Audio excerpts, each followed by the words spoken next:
Welcome to the BassandBigG.com Gunnersville Grassroots Podcast. Today is June the 13th of 2022.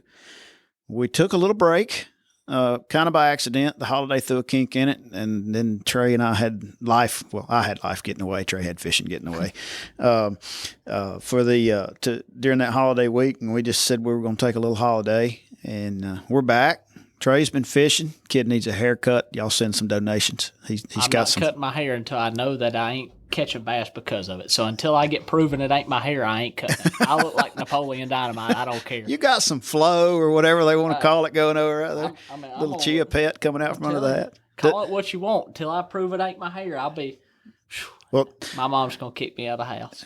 G ain't got no hair and he can catch fish. Well, hey, I don't know. I'm just saying, it's working. I done wore the same underwear for 4 tournaments. I hope you washed it, and if you hadn't, I did wash it. I will say that, but I ain't changing nothing till it quits. So. Yeah, you've been on a little tear. I have. Yeah, we'll get into that. At least some getting check tears. That's anyway, right. In today's $5 a gallon gasoline, you need that. You need that. Yep. Just to make you get out of bed. So today we're going to have Captain John Maynor, which is Trey's buddy. Yeah, if you call him that. Yeah, they have fun with each other at Waterfront, I believe. But John's going to come on and talk with us here in a little while. It's getting to be summer. It's hot. What kind of water temps did you see Saturday, Trey? It was like low 80s, like 82 to 83. But then after it kind of came, it wasn't a big cold front, but it did get cooler, and it dropped to we saw 76. I saw 78. Yes. I got on the water about 2:30, 3 o'clock after you guys got off. Yeah, so it was about 76 at daylight, and it got up, about 78, 80. But it kind of cooled down there for a couple of days when we got that good rain, little cold front come through. But it's back normal summertime again, so. Oh, by the end of the week, you may be able to boil an egg in it. I'm telling you. I was in downtown Huntsville a little earlier today, and my truck's at 100 driving around down there. Now, it's a lot of concrete, some radiant heat, but it's hot. Oh, yeah, it's too hot. It is. It's too hot to have 5 fish in your live well. I had not heard about the mortality rate of ABT, but there's not a crew that does a better job with fish care than that bunch. Yep. So, we hadn't been here in a month, so we could just pick tournaments to talk about. Yep. I still don't have Foodland results. I'm not sure what the deal is there. I asked them for them. They told me they'd send them to me. They've not done it. They've not posted it on Facebook. I know 18 pounds won, and I know that Cole Edwards and Owen McGlasson got second with 17 something, and that's about all I got. Oh, and I sucked. I know that. You sucked. I sucked. You said before we started recording that you burned like 60% of your gas Saturday to find some place to sit. I left Spring Creek and did not find a place to sit down until I was Goose Pond. I think we on Saturday at Blastoff for the ABT, we put in at Goose Pond. We went all the way down the lake to Browns and stuff where I like to fish. We burnt 60% fuel before we ever found a place to drop the troll motor, and I think it was like 8:30 before we ever dropped. And we got to Browns Creek at 5:30. You should have got you some of that $5.75 a gallon gas at Tall Reds Marina or something. We thought about it, and I told him, I'm like, well, if we put gas in it, we're going to have to win it to make our money back, so let's just risk it. You still got to put gas back in there at some point. Yeah, but I told him we'll worry about that come Tuesday at the Tuesday Nighter, so we'll just figure that out when we get there. We had one group of fish that we knew we could catch that at the Foodland tournament that I watched a boat 100 yards of me in front of me sit down on. That shouldn't have been in front of me. It was kind of a cluster on the boat check in there, and we were boat 140 something, and we got out about 180, and that was frustrating. And then we went playing in the grass, and the fish we'd caught there before got small. Mm-hmm. And we had 1 4-pound. We had about 9 pounds, and we chunked them back to the house. Yep. Yep. But I have never in my life seen the pros showed up, whacked on them, and totally exposed everything. And that week before that is when all them crazy weights was going on. Oh, they were good. And everybody was like out here fishing. Yeah. And I don't blame them. I don't blame them either. No, not at all. I mean, just, as I said before we fished that thing, love ledge fishing, hate ledge tournaments. Oh, I've always wanted one, and after Saturday, I was like, I don't ever want another one. I'm not going to do it again. Mm-mm. And I fished the grass Saturday afternoon. Y'all had, I know that deep stuff, but they pull water pretty good there for a bit. Mm-hmm. And I went looking, and they still really just weren't really. It was weird. They got so much pressure. That place that we had 27 in that evening tournament, and then we weighed in 1680 with 3. The next Sunday off of it, there was 9 boats when we got there. 9 boats. And it's just pretty easy. Well, one of the pros had been fishing it too. Yeah, hadn't they? that Spencer Sheffield had caught some there, and I mean it's not really a secret. I didn't think it was that big of a community hole, Somebody guided on it, probably. but yes, so. I mean It's John Maynor's fault. We'll tell him Yeah. that here in a minute. John Maynard. John Maynard. That's all I got to say. Hey, John's the quietest guide. He doesn't advertise that much, but he stays busy. He That does tells you stay busy. something. Yep, So, he can catch fish. I'll give it to him. yeah, he can. Rather than skipping way back, let's just talk about the ABT. I think I saw 209 boats. Mm-hmm. I meant to print out all the results, and instead I just hit the top 10. You ended up where? 19th. With 19 and a half pounds. Yeah, I think we was a little over 19 and a half, and we come in 19th place. But, looking at the thing right here, 10th place was 2011. And I think we had 1962. 52, 62, something like that. Yeah. So that just shows you how close it was. I mean, how tight the weights were and everything. So, I mean, I thought it was going to be tougher than what it was. I mean, they caught them. I did say I said 24, 25 would win, but I also said that 19 and 3/4 would be top 10. And I was wrong on that. I wasn't far off, but I think. It was 17 and a half to get 40th place. Yeah, I looked at I was looking on down, and like 16 and a half pounds didn't even get a check. It was like 60th place. Mm-hmm. So, I mean, that ain't like all the top weights at, 20, low 20s to high 20s. But at the same time, like to put out that amount of weight, and, like I said, we burnt so much fuel trying to find a place to start. And then on top of that, it's a Saturday at Guntersville. People were out fishing. We watched locals sitting on one of my best schools in Town Creek, just wrecking them, and couldn't get them. I'm not going to pull up on the guy, he's out there having fun, so be it. But, to be that much local pressure on a Saturday and then them guys catch them like that, it's like this lake still got them in it. Oh, for sure. Yeah, it does. Now, it's about to be that time of year that they start to get a little funky from the pressure and the heat. Yep. Which now Lonnie Cochran says, talking to him the other day, the hotter it gets, the better he likes it. Yep. I do like it too, just because a lot of people stay home. It cuts the pressure. It cuts the pressure out a little bit when it gets so hot. But I talked to Lance Whitaker and Jeremy Briscoe. I talked to a couple guys at the weigh-in, and they even told me they had. I think they said, I might be mistaken, but I'm almost positive. They said they had like 17 and a half, 18 pounds by like 7:30 out of the grass. So there was a lot of guys that caught them out of the grass. The people that want it caught them in the grass. That's what Daniel. I was on the way up here, and he called me, and he said he read the article, and they caught them out of the grass. Like there was a lot. I mean, there was fish caught everywhere. People caught them on brim beds. I heard still say that. Really. Yeah, that's what I heard. Now they might, how fishermen are. They lie, so I don't know. But yeah. But I've heard people say they caught them on brim beds and out deep in the grass. I mean, I heard somebody say that he was in the top 10, caught them skipping docks. That wouldn't surprise me, but because you got free reign there. I mean, nobody does it. No, you can do it all and day. We've got docks with 20 foot of water on them in places too. Yep. I mean, I don't do it. I've talked about doing it, and I grew up fishing ledges and grass on Guntersville, and I'm like, I'm not getting that close to the bank. That's right. We had made up our mind after practice. It kind of scared me, but I had made up my mind that we were going to stay out deep. And but come Wednesday, it started raining, like it flooded. And I told Daniel, I'm like, dude, if they pull that much current and the river gets muddy, like they'll move. Like they could, if it gets too much current, that's what some people don't get. Like they think, oh, they're pulling that much current, they're going to bite. No, it'll wash them away. They'll go somewhere that they'll get out of the way. And I was kind of worried about it, but after Thursday, they were still gobbled up out there. And I'm like, no, we're not even, I'm not even bringing a grass rod, nothing. We're staying out deep. So. They ever died? Did you lose any that would have helped? I lost one fish. I caught a limit on a swim, or I caught 3 on a swim bait back to back to back, and then I didn't get a bite, and I picked up his DT20 rod, and I caught.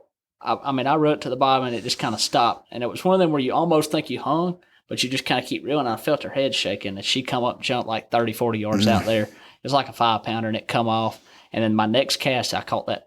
I thought it was a 4.5. He said 5. I said 4.5. It ended up weighing almost 6, but caught it the next cast. And but that's the only fish I lost. I lost one 5-pounder, and we weighed in a 268.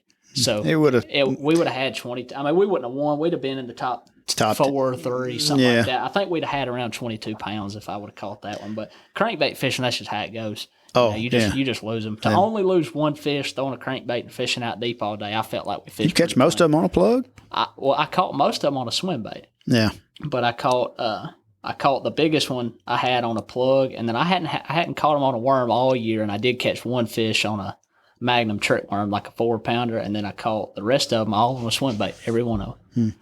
I stayed home. I didn't want to get in that zoo. I went out that afternoon and flipped the live on, and there he was, the infamous Trey Swindle. That's right. Wearing a sweatshirt at 9:00. And Luke Duncan took a shot of that and posted it on his Instagram or something. It says, look, the LOB is out here. Yep.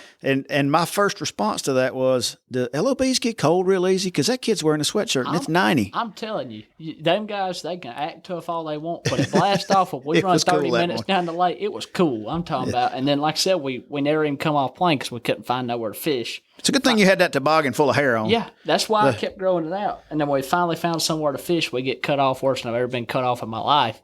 So then that just pissed me off. So then I started getting hot and started shredding clothes. But you had somebody that wasn't respectful?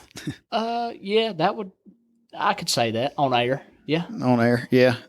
I mean, it's like we idled a school and turned around, and they just decided they was just going to come in and just drop the trolling motor and start casting at the dot after we were we had idled them and turned around and was fixing to drop the trolling motor, and they come in off plane and sat down, dropped the trolling motor, and started casting. I'm like, well, so be it. Maybe that means one of my other schools is going to be gobbed up. And sure enough, we did. We left there madder than a hornet, and then that's when I caught that 570 and filled a limit, and we had 17, 18 pounds in the box right after that. So I guess maybe it was a blessing in disguise. I don't know, but yeah, you can't let that ruin your day. You know, I don't know if anybody else listens to Luke's podcast. You know, Luke's always controversial from time to time. He's also kind of crazy. Yeah, and it's entertaining. And I know y'all are real good friends. I barely know the guy, but he had your uncle on there last week maybe, and your uncle got on a soapbox maybe about respect on the water and the way it used to be and the way it is now. Yep. And I think it ought to be required listening before anybody ever goes fishing again, particularly the high school and college kids. The high school kids are kind of ignorant, don't know. The college kids know better and don't care. But I think that 10-minute segment of the Luke Duncan's low-budget live traveling circus, whatever he is there, ought to be required listening and everything, because that was fantastic what he said that day. It was, and it's like it's not only that, like, and I'm being real. Like, you can ask my partner. We burnt 60% fuel. It was probably 8:30 before we made a cast. But the reason is because we found we had a couple schools that there was just one boat on.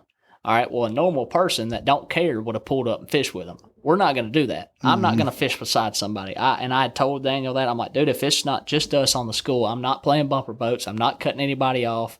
Even if you go 60 yards above them, and technically it's a 50-yard rule, and throw back it, I'm just not doing it. I'm not doing it. So we burnt that much fuel and wasted that much time to find a place. But it just boils down to, if somebody's sitting on a spot, I'm not coming to join you. Unless it's a long grass line or, sure, bar yeah, you're going different. If it's but a lot of this offshore stuff, you're throwing at something the size of a table. I mean, when them fish get, gobbed up out deep, it'll be 40, 50, 60 fish, maybe 100 if you find just a megawatt of them. But it's not like they're 200 yards down the river bar. There'll be one little 20-yard circle you got to make the cast. So if one guy's fishing it, that's all you can have. Yeah. I mean, if you have any more than that, you're hurting yourself. I didn't mean to get on that tangent, but when I listened to Gerald say that on that, I'm like, man, that ought to be required. It ought to be like a prerequisite for they'll play it over the loudspeaker before every tournament. Yeah. And I don't care if it's summertime or not. That applies for any time. Everything. Yeah. But I got a text from our guest a minute ago that said, let me guess, Trey was late, because I think I told him I'd call around 4 or something. Here it is, 4:25. And I said, no, it was me. So anyway, let's see if we can get John on to talk to us a little bit about summer fishing on Guntersville outside of what Trey and I have been talking about doing. So let's see if we can get John. We have got the one and only Captain John Maynor on here with us. John has been a guide for, how many years has John Maynor been a guide? Tell me. I guess about 8 years now. 8 years? All right. Well, you're only 20, so. Yeah, I'm a young man. Not a life ahead of me. You're not as young as my co-host Trey over here, but the Guntersville. You used to fish Wheeler a lot, right? Yeah, I mean Wheeler and Smith kind of my home lakes, and then when I started guiding, I felt like that would kind of be my bread and butter. But Guntersville, I just got stuck over here, so It's that damn floating grass. He it's can't that get out. fucking race. I'm gonna tell you what, Dave. I've never seen nothing like it. I think we should take all criminals and stick them out on a boat with a jerk bait and make them throw it on gunner's fort. And every time they get a piece of floating grass on there, when they bring it back to the boat, just beat them with a stick. I guarantee you they wouldn't do what they did again. That makes the trash pickup sound like a gift. Yeah, You know? I guarantee they love to be picking up trash when they get beat with a piece of bamboo every time Oh, they my pick goodness. a piece of eelgrass. I got out Saturday afternoon after the ABT guys finished and got up there near Goose Pond, and I don't see how there was any grass left on the bottom. Oh, it's crazy. Yeah. It is bad. Today, if you wanted to throw a scrounger or hair jig or swim bait, it wasn't gonna happen. Well, you just answered my next question, John. You're not throwing a scrounger or a hair jig in the grass, so you're clearly fishing bridges, of course. You know, Oh, yeah, Bridget. yeah, bridges in June. Tell us what's going on with the fish. I mean, we've got the ABT report over here, but we want to hear the John Maynard report. Well, I mean, we're catching a bunch of fish, 50, 60 a day. Wow. But they're we're catching some on the deep spots, but most of them are setting up on that hard bottom, just right outside the eelgrass on little points and stuff. They're just grouping up. But like today, I mean, the grass, I don't know what caused it. I don't know why it's so bad today. It's just, I mean, you couldn't make a cast anywhere hardly. You'd have to get on top of them and fish a worm, or something. Had the water come up some? I know it was down this weekend. It's down. It's still down. Why? I don't understand. I don't know why. I had somebody tell me they had called and asked somebody about it at Memorial Day weekend. They had it way low, like way low. And I was told by my friend that called and talked to them that they had let it down where the water patrol boats could get under some of the bridges. Because they couldn't. Now, I don't know if that's true, but he said he called and talked to them and they told him that. And I know they've been dropping it, in the wintertime or the colder months. And I think it's because of the eelgrass control, to control that 0 to 3 foot range. mm-hmm. It seems to come up more with the waves and wind and boat traffic. But it's they fluctuate the water a lot more than they used to. That's a fact. I agree. I agree. It's way low. I mean, it was probably a foot low Saturday. So, It's 2 foot low today. wow. Yeah. That's what. Some of the humps in shallow places, you can see the bottom up there. I know they've been doing their seasonal spraying around boathouses and docks. I was at my little cabin over there in Langston Saturday afternoon, and they had torched it. I had a picture on a camera where they had come by there one day last week, and that eelgrass, that may be the answer to why some of the floating grass is so bad, because whatever they did, a lot of it had just let go and was just laying there. And it'll come back. They don't kill it. It just kind of knocks it down. But there was a lot of it that was just kind of like it just let go of the bottom. Yeah, a lot of the grass today, had roots and stuff like Yeah. that. Got washed up. I don't know if with the rain and storms, but it's just coming from up the river. But it was really bad. I mean, you couldn't fish. I put it in all reds, and I mean, I tried to fish, from the bridge all the way Browns Creek, all the way back towards the dam. It was just, I mean, you couldn't make a cast. I was down that way a couple of weeks ago, and I wouldn't even wanted to jump in the water. From Honeycomb to the dam, it was as bad as I've ever seen it. Well, that's when we fished ABT, one of our best schools I had been saving forever, just staying off of it to keep from being seen on it. But we got on it and we caught 2. And then, I mean, it wasn't 15 minutes we had been there and I caught 2 and 1 4-pounder, and the eelgrass blew in. And it was the same, like you couldn't make a cat. You couldn't even get on top of them and drop something because you had to have a 2-ounce tungsten to get through it. And it just come out of nowhere. Yeah. And I'm like, we went back 2 times and it was still the same. It was like it was just balled up right there. You couldn't make a cast anywhere. What's bad is I may have, 6 or 8 places that I know there's a group. And today, 5 of them were covered up with eelgrass and I couldn't make a cast. And 3 of them had boats on. And there was no wind, it was just dead calm, no wind, and it was just bad. It was hard. It is. It's terrible. John, for everybody listening, what if you were going out tomorrow, which we all know you are because you stay so busy, but if you were going fishing at Guntersville in June, what would be 5 baits that you wouldn't go without for everybody listening? I'm gonna use soft plastics. Probably a worm. Worm seems to work a lot better, this time of year. I like a creature bait, pre-spawn, and then kind of go to the worm stuff after the spawn is over. Mm-hmm. There's still a few fish spawning. I mean, I see pre-spawners, that we're catching. Wow. In June there's always just a small percentage that spawn, but I throw a scrounger a lot. Hair jig. Don't throw a lot of crankbaits just because my clientele, it's just hard on them. Mm-hmm. I deal with a lot of spinning rod situations, so I got to keep it simple. Right. That's right. And a lot of times that works out better anyway. You ain't got to That's worry right. about getting them off the hook with treble hooks and big old triple grips and all that and losing them.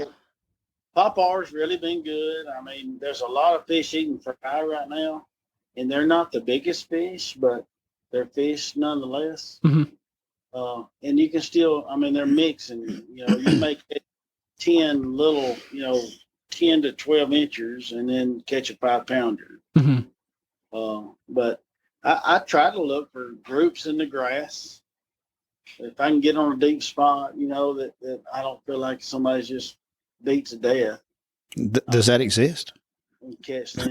Last week was probably the best week that I've had in years. Really? As far as size and quality, quality fish. There was one day I think we caught 15 over 4 pounds. Yeah, we were talking about that earlier, and we've talked about the past 2 podcasts. Is people, you know how it is. You see me all the time working up there at Waterfront, just in the tackle store and so on and so forth. But everybody thinks that Guntersville's just falling off the map. Yeah, I do work, John. Don't say that on there. I do.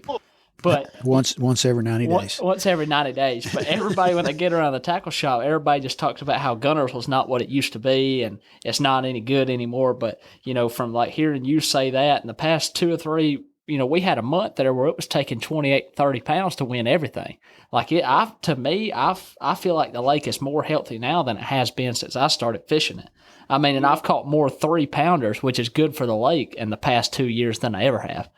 There is a ton of 4-pound, like I had the wildlife women out this weekend, Friday and Saturday, and they were a blast, but we caught, like a lot of 458, 57, 432s, a lot of 4-pound, 4.5 pounders. Yep. But it seemed like it's a lot harder this year to catch a 5 and 6 pounder. Yeah, I will agree on that. I fish a lot. I do. I don't fish as much as you do out here, but I do fish a lot. But I don't know. It feels like the 5.5 to 6.5 and 7 pounders. Like I had days in the spring where I caught 60 and 80 fish a day, but I wouldn't catch but one over 6 pounds. Like the kind of top number seems like it's not quite there, but what people don't realize is catching a bunch of 3 to 4 pounders, even 2 to 4 pounders, is just good for the lake. Because in 5 or 10 years, they're gonna be just like we want them to be. Right. I think the lake is pretty healthy considering, the pressure that it gets. It's unbelievable how it holds up. Part of it's because of the floating grass. I think that's, there's places like you're talking about, you can't fish for 2 or 3 days. Yep. And the grass that's growing on the bottom, they got so many places to hide. There's been bass that have never seen a bait out here. You know what I mean? Like they got so many places to get away from pressure that I think it does help them. I don't like the floating grass. Nobody does, but at the same time, like it gives them a place to hide. The fry survive, when they spawn. I agree. Last year I got stuck in Steamboat. I thought I was going to have to call 911. It wrapped it up in there so bad, you think you could just idle through it, but it's so thick that you just lose all steering control. It's bad. But they've done a great job this year as far as this spring, with keeping the water down. Mm-hmm. It hasn't been as bad as years in the past. Yeah. But today was really bad, and I don't know why. I don't know if it's because they've been pulling so much current. Now they've kind of stopped and it's all just kind of floating around. I have no idea, I but don't know. it was getting bad out there Saturday too. I wonder if the spraying may, this. I noticed literally on my dock that the spraying, the grass had been standing in thick, and like he's talking about, there was a lot of it just there with roots. Yeah, and I hope it all leaves from right there. But because at the end of my dock's about full pool is 5.5, 6 foot, and of course, Memorial Day weekend, the water was way low, but it was a foot under the surface there at the end. And it's gone. Like, I can't see it as of yesterday, as of Saturday afternoon. So it'll be back in 3 or 4 weeks. That stuff's incredible. But what I've seen when they spray, around the docks and public access areas is it'll kind of brown up. It'll kill the milfoil. Mm-hmm. Then the eelgrass just, within a couple of weeks, it's green. And this is ready to go. That's normally what I see. But this was a little more laid back than normal. Now, might have worked on it a little bit, part of it myself before I left the other day. Yeah, that's one thing I don't like about them spraying it though, is it seems like it kills everything but the eelgrass. It kills milfoil, hydrilla, coontail, kills everything but the eelgrass. Well, they're supposedly having some, and I don't know what they ended up doing. They had a meeting earlier this year, TVA, and they're going to be running some test places with some different chemicals to see if they can try to control it, because I mean that stuff grows out way deep, and it's changed things for the positive in a lot of ways. It's just different. Yep. John, what do you expect fishing wise for the next 2 or 3 weeks? 2 or 3 weeks, June's my favorite time of year. The fish really group up. It's kind of, you start to get into that feast or famine kind of time. There'll be some schooling. But they just, you can find groups in the grass or out deep. It seems like that deep bite is really good in the afternoons. Mm-hmm. But, it has a lot to do with the current. But, and the fishing is great, June, July. I love it. I mean, it's a lot easier on me than March and April, for sure. It's just more stable. They just kind of get where they're going to be. So stable, and they're just going to stay there. Once they get to where they're going to be, they stay there. They're bite. They're hungry. Yeah, cold blooded, hot water. Yeah, but so for those listening, we kind of, most people's covered the whole humps, drops, ledges, creek channels, all the obvious deep stuff. But on the grass, you mentioned something that wasn't really public knowledge for a while, but is now. The little hard spots off the edges of the eelgrass. How are you finding those on the river channel? Or are you finding them on off those some of the shallow humps? What kind of locations is that stuff? They're kind of mixed. I mean, it's both really. It's just like right now they just want to be on that clean bottom, and if you can find a point that's got like the patchy eelgrass where it's just clumps, papers into that 10 and 12. And, you got clumps, there'll be fish around it. There'll be some around it somewhere. But they're grouping up pretty good. If you can find them, I see them with that 360. And I know, hey, we got these, Mm-hmm. Yeah, one of the schools me and Daniel caught them in, it was actually a point of eelgrass. And they were, if you were catching them like throwing a swim bait and a crankbait and stuff, but if you threw too far, you would hit the eelgrass. They were sitting right on the edge of the eelgrass. It was just nothing but shell, like a hard bottom. 12 foot. And there was 10 or 15 of them just sitting right. You could see them on the 360. Yeah. That Mega 360, if you had to pick between live or Mega 360, which one would you pick? Mega 360 every day. That's what. 360. Yeah, on Guntersville 360. If you're fishing deeper, clear lakes like Smith or smallmouth fishing, stuff like that, then I would say live scope. But for just a normal, like beating the bank type of lake fishing cover and stuff, I'd go 360 every day. I've got the original 360 that I've had forever, and then I've got a live that's the Garmin, and I had debated on getting rid of it just to get the Mega 360. I think I'd rather. I mean, I looked at one when I think I said this a couple of months ago. I was tagging fish one day, at Mud Creek Mhm. in February, and the guy pulled up beside me and says, "Hey, I can see them fish you're letting go right there." I hopped in his boat, and there was 4 or 5 of them sitting right under the dock, and I'm sure I just dropped them in the water, and they just kind of sat there for a minute getting their bearings. Yep. But I mean, on top of the eelgrass, they were just sitting there, Yep. and I'm like, okay, that's pretty impressive. Yeah, you can see the holes in the grass. I know John does it all the time because he's got one too. But like, I mean, when you go down a grass line, there ain't no more guessing. Used to, when I didn't have that, I had sonar on the front, and I would just zigzag down the grass line. Oh, I don't want to fish But- without 360. But now, I mean, if you have 360, you can see the holes in it where it makes a point. Even if it don't on the graph, you can see it on 360 where it makes. but you can see the fish. and you can see the fish. See that I can see the holes in the turns with the regular one, but I can't see the fish with it. It's just because it's I'll tell you, there's almost every single day that I'm fishing somewhere, and I look on my 360, and it may be out, the opposite direction of what we're throwing, and I see a group, and we throw over there and catch, 5, 10, 15 maybe, Yep. and they're usually good fish. It's made all the difference in the world for me over here. you got Tim Chandler running one of them. He is running 360 this year. Okay, if you can get Tim to use it, then you know how hard he is to change on things. Yeah, the problem is the water hit me in the face, and I don't like it. Oh, now off the transducer? That's aggravating. Yeah, It fills up with water, and your co-angler or your partner just gets pelted in the face with it every time you pick a troll motor up. I know they don't like it because it hits them in the face all day long. Yeah, ain't no point in cleaning your glasses because it just gets right back on there every time you move. You just see through dots all day. Have you seen much hydrilla? I saw some in places up and down the river a little bit, actually growing, not floating, more than I've seen in a while. There's a lot more hydrilla growing than what it was 2 or 3 years ago. You think? I flip a lot in the afternoons. I'll come in with my trip and eat some lunch and go back out and flip. And there's a lot of hydrilla. Well, that's what I was about to ask. Are we going to have enough to go back to having some flipping? Yeah. The flipping bite was really good last Really? Okay. year. And there's a lot growing in all reds. And then, when you get up river, Goose Pond, all the way up past Rosemary, Baby Calmer, it's all solid hydrilla. Yeah, I had found some clumps of it, on the edge of the river, on the drops that were clumpy. It was even better. It was clumps on the side. We're sitting in 8 or 10 foot of water off the edge, and I found it at the end of May, and I hadn't been back to it. But yeah, I saw that and thought, man, that's going to be right come about June.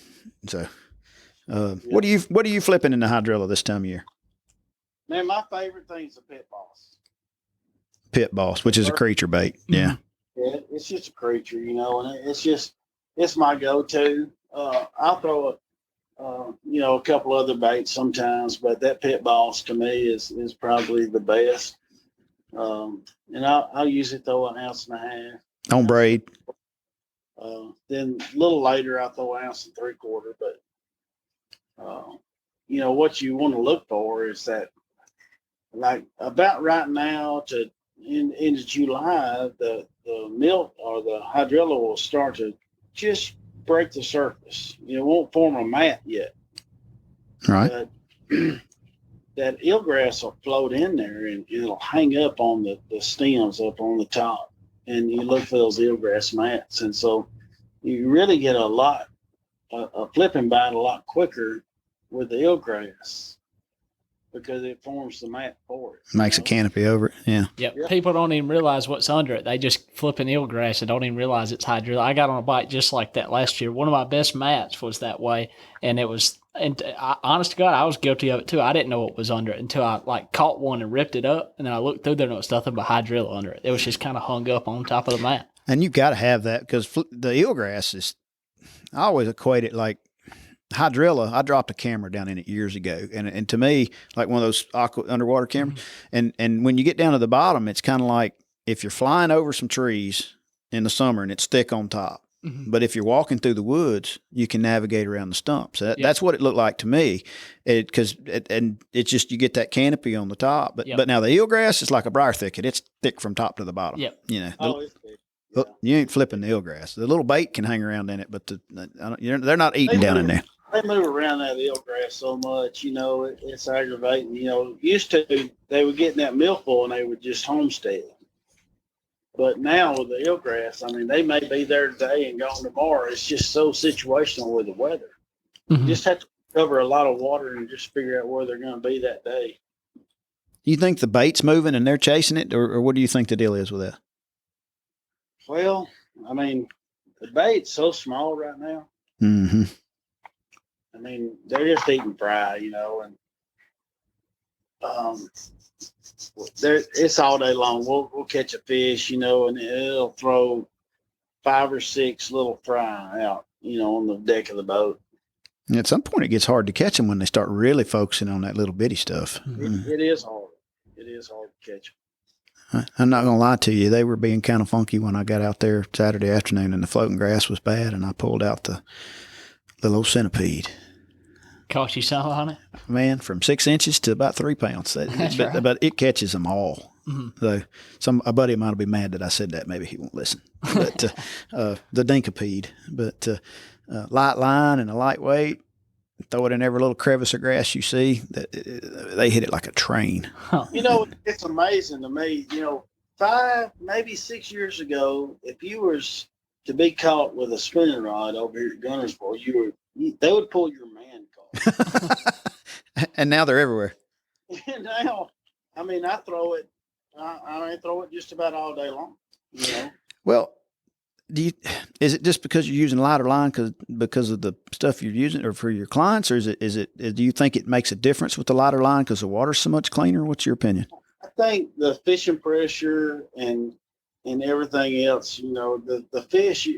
If you look around, I mean, spinning rods are kind of.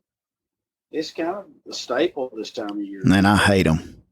I mean, I'm not a huge fan, but I'm all about catching some fish, and I'm in the fish catching business. So, Right.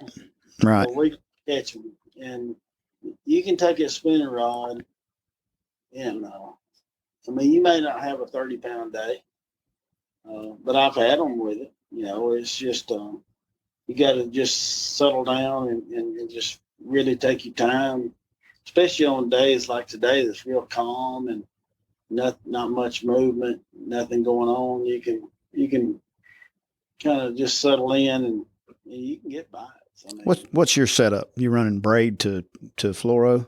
I usually run a 10 to 12 pound braid and then a fluorocarbon leader. What pound leader? Man, I used to run a 12, but I've been running a 15, so I don't have 3 towels.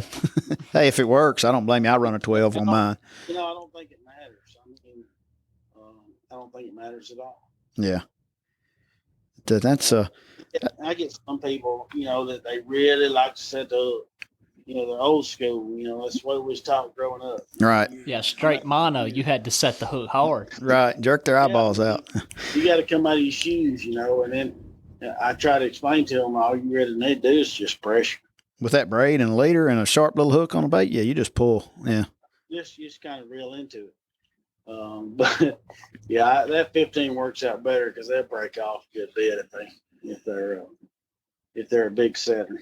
Yeah. That's that. I went on a saltwater trip back in November, an inshore trip, and we were doing something. I don't remember what we were doing, and the fishing was tough. The wind was blowing 20 miles an hour out of the northwest. I'd gone down there to carry my dad out, and I set the hook on one, and the guy turns around, looks at me, and goes, "Now, bass fisherman, that's not the way you're supposed to do that." Oh, they get mad, don't they? Yeah. He said, That's what they tell me. I say, hey, I'm paying. You captaining. That's Just right. let me do me. If I break every one of them off, you're supposed to tie me another hook I didn't on. break it. I just took it away from it. And he just says, "Now, Mr. Bass Fisherman, that's not how you're supposed to do that." So, There's nothing better than setting the hook as hard as you can, yeah, I agree. It's going to always work out the best scenario. Back in the flipping days, you'd set the hook with that braid till your arm hurt. The more I fish, the more I realize you don't have to set the hook like that.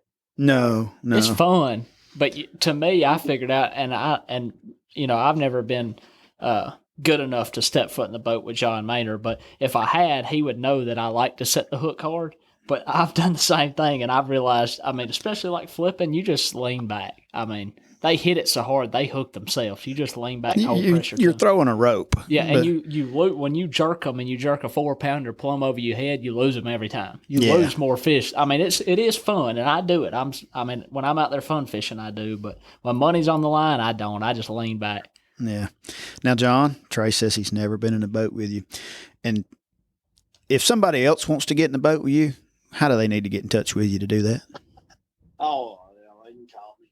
And what's your number? It's 256-227-3277. 3277. All right. So that's the number I got to call to get lucky enough to be in the boat with you for a day. He said he had an opening next August the 15th. Don't even start that. He's going to take you on rainy and 150-degree days. Yep. I mean, maybe I'll have to call you and ask you to go with me because I just Trey's always got something going on. Hey, he don't answer text messages. You know, he's got a one-way phone. Yeah. Well, I can't afford to pay for the 2-way. I just do the 1-way straight, and I'll catch you when I'm at the gas station. I run into you. He does return phone calls, but text messages. We were having that conversation earlier. He's gonna work. He's gonna get better though. That's what he said. But Yes, I'm steadily getting better, Maynard. I'm steadily getting better. You know, it's a work in progress. I'm proud of you, young man. Champions ain't built overnight, okay? have you seen him lately? He has got some hair, and he said he is not cutting. He's over here rubbing it now. Yeah. He said he's not cutting it until he quits catching fish. ABT 100 and Nelly Henry. And I didn't really know who I was talking to. I done told everybody I'm not cutting it until I prove that it's not my hair that's making me catch fish because I've been on a little roll. I said, did your barber die? I mean, do you want to look like that? Or, I mean, is that just something that you just can't help, or is that? I mean, my girlfriend, I don't know if you've seen her, but she's beautiful now, and she says she loves my hair and she likes it long. So as long as my girlfriend says that I'm pretty, I'm gonna keep it like it is. Well, I'm gonna tell you what. If you found somebody out there that says you're pretty, you better stick with it. Oh, I'm trying not to scare her off. The first time I saw a picture of her on, I guess it was Instagram, I looked at him and I said, "Brother, you have 100% outkicked your coverage." And he goes, "I know." Yeah. So I hope she don't listen because if she finds that out, I'm gonna be heartbroken. So nobody tell her that I've outkicked my coverage and she deserves better. Because as of right now, I'm on cloud 9. So y'all just leave me alone. You've been on a good roll here lately, ain't you? I have been. Like I said, I don't know if it's my girlfriend or my hair or I don't even know, but something's been going right. I'm pretty sure it's not the hair. It might be the girlfriend. It could be. She did drive all the way up here to watch me weigh in at Gunnersville. Did she come to the Neely Henry thing? I mean, you No, caught. she was out of town at the Neely one. She was at the beach for a bachelorette trip, so she would have been there if she could. But I did catch them at Neely pretty good too. Yeah, y'all caught him at Neely. Yep, the mud hole. the mud hole. I hate that it place. wasn't pretty. The results made it look good, but it wasn't pretty. It doesn't have to be pretty, Trey. It don't have to be pretty. As long as it shows at the end of the day that you had 14 something, that's all that matters. And did you catch a bunch at Neely? We probably caught all day. We probably caught 15 to 20 fish. Now, a lot of them didn't keep, you know. We probably caught 10 keepers all day. Yeah. Cold a couple of times, but Here's what I want to know. I saw a video of you stuck. This was before the tournament. Stuck. Yep. Like stuck. Oh, yeah.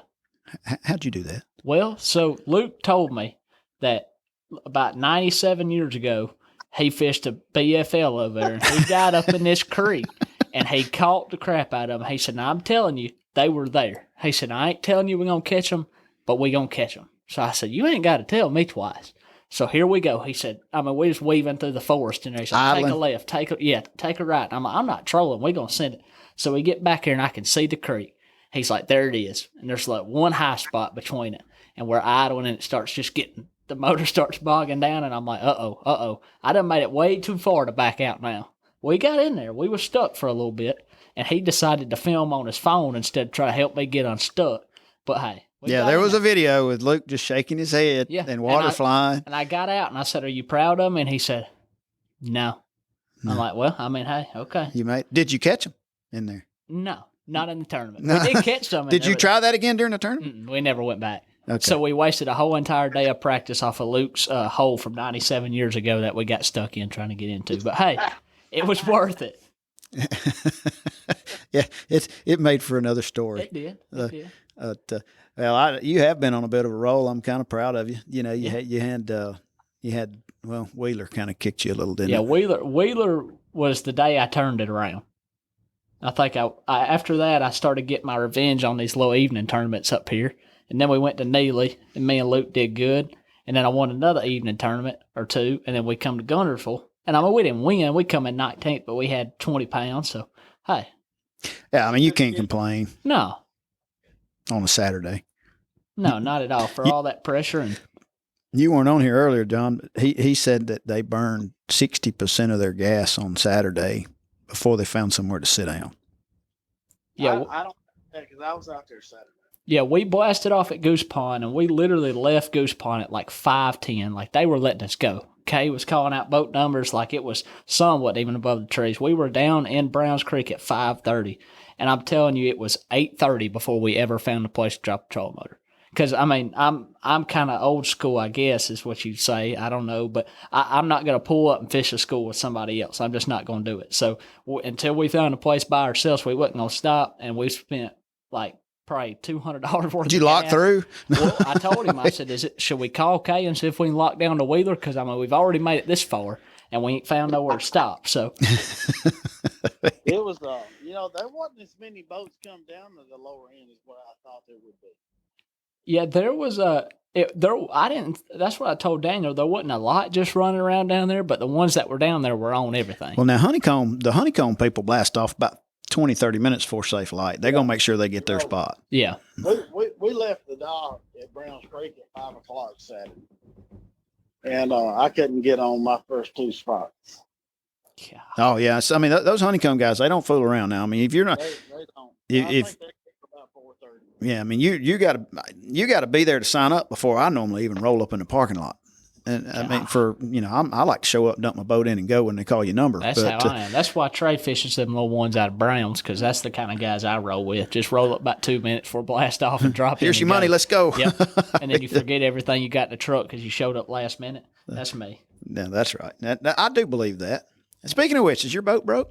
It's not broke. It's I had it throw in a code, but I figured out it was just low on oil, so using a little bit of oil. It's a 4-stroke, right? Yep. How'd that? That's not good. No, Is it under warranty? it's not. No, it's not. No. You need to win something with another zero on it, Yeah, brother. I need to win a couple zeros. That's what I need. So, Maynard, if you ever want to be my partner and actually go fishing with me, I could use a partner that's going to help me win like multiple zeros, not like 100, but like 10, 100,000, something like that. Yeah. Well, all you gotta do is ask me, bud. Well, they better watch out because I'm gonna call you. It's on the call, John.